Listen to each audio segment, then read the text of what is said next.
Hello,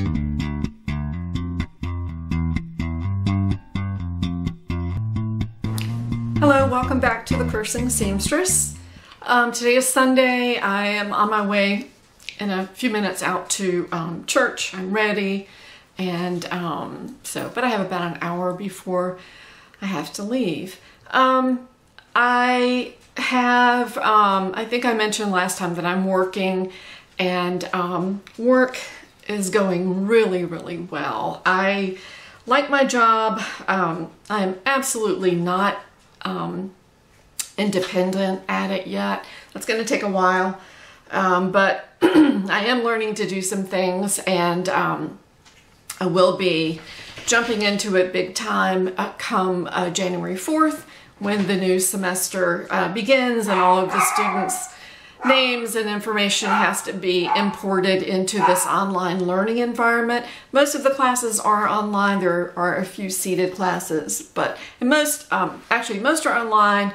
Some are hybrid mixtures of online and seated. So especially any of the courses that have a practical to them really have to be that sort of a blend.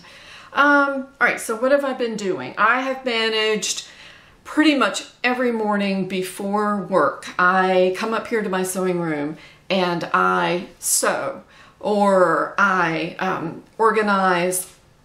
The guys are still working at my house. Again, they only work on rainy days, which makes for quite a mess.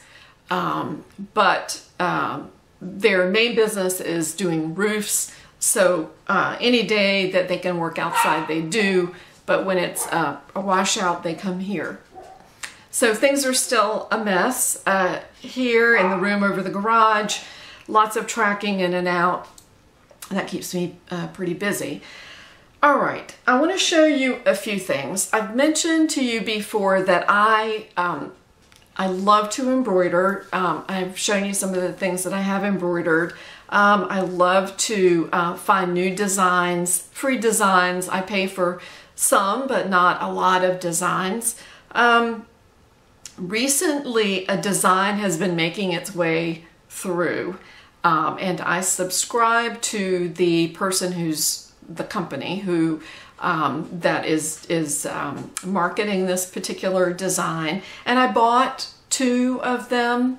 The design is a state, the shape of it's an applique, and an applique is where you put down fabric, any fabric that you want to, and then there is a very tight stitch that goes around the outline, and there's a combination of the applique with embroidery. So you may do a snowman using white fabric and all of that is outlined, but then you may have a solid embroidery nose and eyes.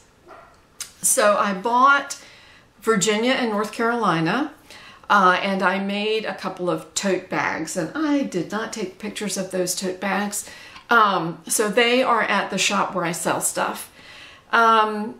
They came out nice. They really look good. The outline for the applique is not the satin stitch, the real tight, like a really tight zigzag. Instead, it was done with what's called a triple bean, which is just, I think it's a forward, forward, back, forward, forward, back, forward, forward, back.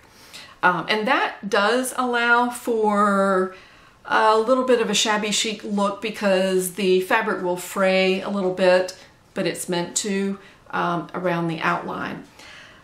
So I love that design. People who are in the Facebook group were posting their designs with whatever fabric they chose, whatever state they chose.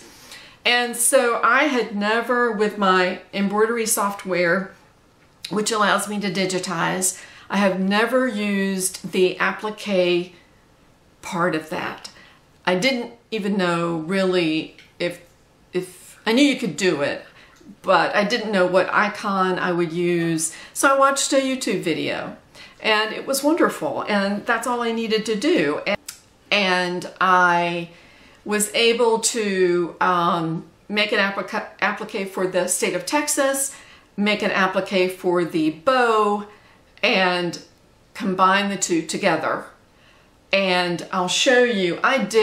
This is so rough, but it let me know. I stitched it out because I wasn't sure if it would even stitch out, if it would even look okay. And you never do, you know, whatever you create in a program, you don't know how it's going to stitch out until you actually stitch it out. So I stitched it out, and I used fabric that was, actually the fabric I used were former curtains that I've managed to work into my sewing. So I'll show it to you. Again, this will look so much better when I use nice fabrics. All right, so this is what it is. It's the outline of Texas with a big bow on it, and I used blue as the outline. That was what was in my embroidery machine, so I really didn't need to change that. The back is very neat. Again, when I do this for real, and I plan to do that, this fabric is okay. This was a pair of curtains that was in the house when I bought it. It's a, why is my camera not focusing so good? It is a very dark burnt orange. The background is curtains that I took down. It's a very faded sage green. And then the red was a poplin that I had cut out as an 8.5 by 8.5 square that I have in a pile of stuff to do quilting with, which I am not a quilter. But that's it. So if you could just imagine what this is going to look like with a beautiful print for either one. Some people use a print for both. It's kind of busy for that. But I love it. This is a big design. I use this in my big hoop. So this is appropriate for a tote bag or a pillow, something big. And you can make it smaller if you want to, a little bit smaller. The other thing I wanted to mention, in another video a long time ago, I talked about sublimation printing, and I mentioned Sawgrass, which is the manufacturer of an infusible ink printer. I have not bought one of those. They're expensive, and I just had concerns about buying the ink, and I'm not making things in bulk that I'm selling, and so I really didn't want to invest in something that really probably is meant for bulk making items. I don't know, it might be the kind of thing for me where I just make something every, a couple of things every month or so. So anyway, I didn't want to invest the money in doing something like that. So now apparently Cricut, which is the brand of a cutting machine, like I have a Silhouette, I do not have a Cricut, but that's one of those machines that you can feed fabric into, paper into, vinyl into, and you can do all kinds of stuff. Dixie, no, stop.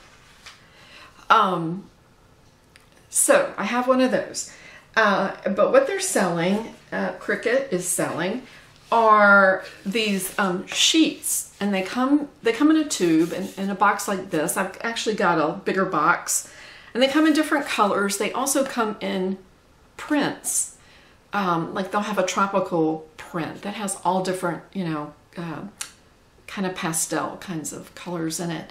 I think they have animal prints.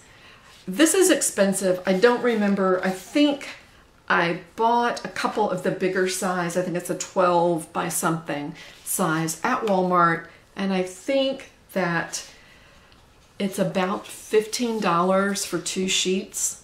It's pretty high, but I wanted to play with it. The infusible ink, it's a sheet like a vinyl sheet, only it's ink that's on it. And you have to change the settings. I watched a video this morning. You have to change the cutting settings because you're not cutting vinyl. It's more like you're cutting cardstock. But anyway, I put in the settings that were recommended and cut my first piece of lettering, and it was too deep a cut. So I went back and backed off, and I think they recommended 26 and I backed up to 20. Did it again. Of course, I wasted that, you know, piece that I did initially, and cut it again, and it came out perfectly. And so I want to play with this some more. I am absolutely a novice at using really my silhouette and doing all that vinyl stuff that so many people do. But even though, you know, I don't have the Sawgrass printer, probably won't get it. I will probably play around with this a little bit, and I've already put some money into it by buying these sheets. I wanted to show you what I did. My 12-year-old grandboy has started a YouTube channel, and so he fishes, he hunts, and it's amazing. When he wanted to start the channel, I had to help him with the software to record, well, not to record, but to edit, you know, whatever he had filmed. He's got a GoPro. Once I showed him, he came over here and we kind of went through it. I have a paid program that I use. It's a Corel Video Pro, I think is what it's called. But there is a free program that I had heard about and actually downloaded it. I showed him that too. I don't know how to use that very well. I used it with my last video. I might use it with this one. I don't know the bells and whistles of it. But so he did download that, and he has not needed my help for anything since then. He is able to use different programs that I use to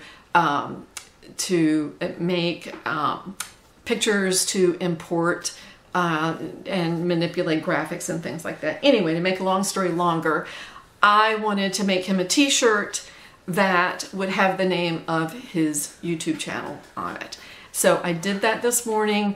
By the way, I don't think I said this, the infusible ink, the heat settings have to be very high, so you cannot use an iron. An iron will not transfer the ink into the fabric. It's not hot enough. So you have to use either, I think there is a Cricut heat thing that is a portable kind of thing that you can use.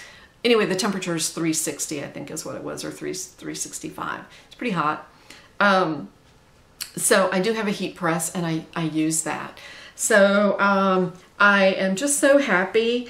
I bought this t-shirt at Walmart for maybe $5, and infusible ink works best on 100% polyester fabrics. This fabric was only, I think it was 40% polyester. So it's mostly cotton, so my hopes were not too high, but I'll just show you how it turned out. It turned out really, really nice. I arced the top just a little bit, and so this is on here. This is not vinyl. It's not going to split or anything. The ink is actually a part of the t-shirt. This was black that I used, and it came out not black, but it's a very, very dark gray. And so I couldn't be happier. So this is going in his Christmas box. And so this was the last thing I needed to do. And so that's done. I can get that wrapped up. Let's see. I think there's just another thing. Very quickly, I have mentioned this company before. For buying thread, for buying embroidery thread, I use a company called Thread Art, and it's spelled just like it sounds, T-H-R-E-A-D-A-R-T. Their embroidery thread is from China. That doesn't make me happy, but I had an experience with some other embroidery thread. Don't know where it was made, but my machine didn't like it, and my machine is not that picky, but I decided to give this a try years ago, and I am just really pleased with it. If you wanted to try it, I bought, for those of you who don't embroider, embroidery bobbin thread is a finer thread than the thread that you use at the top. So for the bobbin thread, I always use white. Some people will use colored thread. There's no reason to. But I bought these, and these are huge. One of these, I just ordered too many.